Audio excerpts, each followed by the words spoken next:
Hello बच्चों आज के गणित के ऑनलाइन क्लास में आपका स्वागत है। आज हम चैप्टर 1 नंबर सिस्टम यानी संख्या पद्धति के कड़ीगत संख्याओं का अध्ययन करेंगे। बच्चों, कड़ीगत संख्याओं में आपको हर का परिमेयीकरण करना, परिमेयकारी गुणक आदि के बारे में बताया गया था। आज हम फिर किसी दी गई अपरिमेय संख्या को परिमेय बनाना सीखेंगे तथा इसी से रिलेटेड कुछ अन्य ए तथा बी, पी और क्यू का मान ज्ञात करना भी हम सीखेंगे। बच्चों, आज की पढ़ाई में हम देखेंगे 2 + √3 और 2 - √3 में ये है क्या, एक अपरिमेय संख्या है। इसमें अंश भी अपरिमेय है और हर भी अपरिमेय है। तो अंश और हर के अपरिमेय होने से बच्चों, अगर अंश का परिमेयीकरण करना हो तो अंश के कांजुगेट से ऊपर नीचे गुणा भाग, और अगर हर का परिमेयीकरण करना हो तो हर के संयुग्मी यानी कांजुगेट से ऊपर नीचे गुणा भाग करना होगा। आइए इस क्रम को आगे बढ़ाते हैं। 2 + √3 / 2 - √3 प्रायः हम दी गई अपरिमेय संख्याओं में हर को ही परिमेय बनाने का प्रयास करते हैं।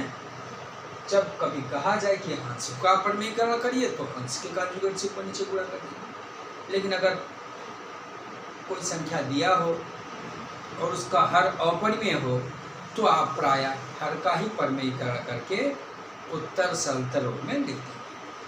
तो बच्चों, हर का परिमेयीकरण करने के लिए हर के कांजुगेट से गुणा करना होगा। हर का कांजुगेट से मतलब ये है कि अगर हर में 2 पद थे, बीच में धन ऋण था, तो इसका अपोजिट साइन में लगा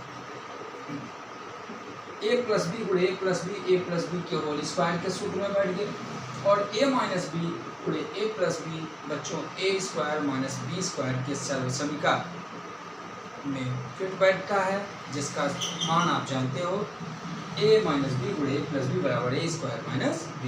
सो ये हो गया a² यानी 4 - b² यानी कि 3।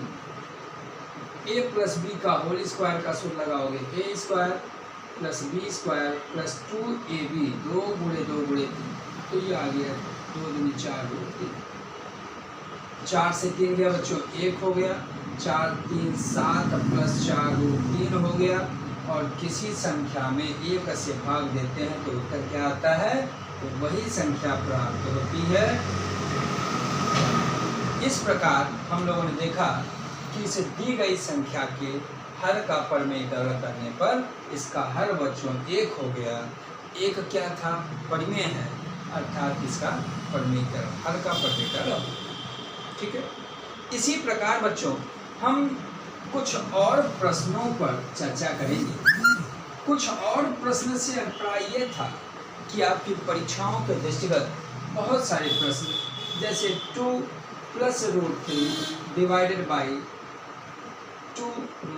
√3 = a + b√3 अगर हो जाए बच्चों, और कहा जाए a और b का मान ज्ञात कीजिए, तो जरा ध्यान दो, /1 दाहिने पक्ष में /1 /1 से क्या मतलब था, हर इसका परिमेय है, तो आपको इसका भी हर परिमेय करना होगा, यानी परिमेयीकरण पिछले प्रश्न की तरह। और पिछले प्रश्न में आपने देखा, जब हम इसका परिमेयीकरण कर रहे थे तो 2 + √3 × 2 - √3 में क्या किया था आपने, अंश और हर में हर का परिमेयीकरण करने के लिए इसके कांजुगेट से गुणा किए थे, यानी 2 + √3 से ऊपर नीचे गुणा।